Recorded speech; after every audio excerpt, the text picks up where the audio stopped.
I realised last week that quite unknown to myself, I don't really check these things very often. I was still paying a fee to the Conservative Party for membership, and I was slightly shocked.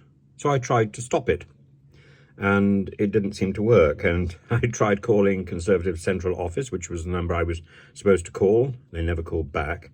They never answered. And in the end, I found a method for doing so by writing an email. And they responded very quickly and said that I was no longer a fee-paying member of the Conservative Party, and I'm slightly relieved. So I was, some time ago, I stood for election, and I was also advised by a senior member of the Conservative Party to stand for election as a member of Parliament. I went through the selection process, and then I realised I didn't particularly want to be working under Theresa May or Andrew Leadsom, both of whom I'd met. And I thought that was I thought it would be a recipe for disaster on my part. And so I pulled back, and I'm rather pleased I did. But the present government I cannot support. Simply cannot support it. I don't know whether that means I can support any other party. I think at the moment probably not. I feel completely abandoned politically. I've kept to the same principles that I've always had, and the party I thought I belonged to has moved to the right. And although I pointed out to Jeremy Corbyn's brother that I was probably to the left of Jeremy when it came to education, I am broadly on the right, I think. Maybe I'm now bang in the middle. But the Prime Minister's plans at the moment are abhorrent. He knows he's not going to be able to sort out the economic plan. And what people have heard being called Track B is simply foul. That's attack on wokery, an uncompromising approach to migrants, not a solution, just nastiness. Just the Bibby Stockholm barge, just whitewashing over cartoons, just aggression. That's not a solution. That's a position, and it's not a pleasant position. It's part of an ideological trajectory dominated by Suella Braverman and Priti Patel. One of those was definitely accused and found to have been a bully, and it's not going to work. That's the problem. It's not going to work. Cutting immigration at a time when we actually are short of people to do jobs and to do basic jobs, that's a nonsense. And even the Prime Minister of Italy, who ran on much the same principles when she got elected, has realised that those principles are false.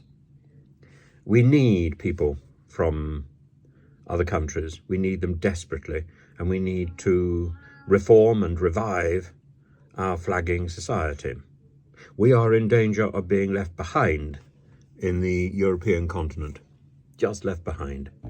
What do we actually have to offer? Nothing except for somebody stamping on the table and screaming invasion. And all we have to do is look at the stranger's speech from Shakespeare's Thomas More. That's a play that he wrote with other people. And his speech is about a riot outside a church, which is today on Trafalgar Square. So a riot in Trafalgar Square against immigrants. And Thomas More turns up and says, well, I'm reading you the Riot Act, and if you were to be lucky enough to be exiled rather than executed, who would have you when you have been so unbelievably racist and nasty about the people, about your neighbours? Who will have you? And we could say the same thing. Who will have us after we've been so abhorrent about foreigners? It is simply astonishing.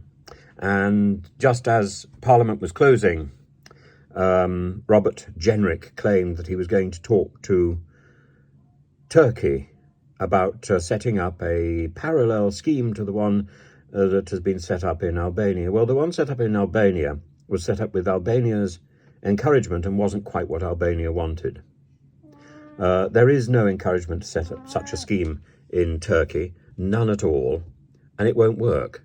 This is just words calculated to have been forgotten by the time Parliament reassembles in the autumn.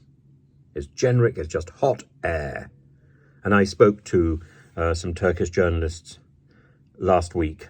I posted one of the films here. Nobody knows anything about it because it doesn't exist. There is no conversation with Turkey about taking back its migrants, not least because who are these migrants? They aren't Turkish migrants. And Turkey wouldn't want to take back anybody. Why would it?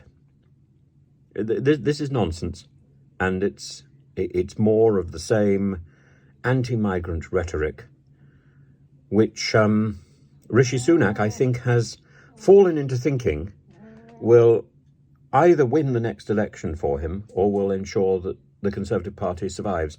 At the moment, the Conservative Party is not only going to be on the opposition benches, it may not even form the largest opposition party. It is heading for a rout of phenomenal proportions. And everybody I speak to is telling me they're either not going to vote or they're going to vote for something else. Everybody.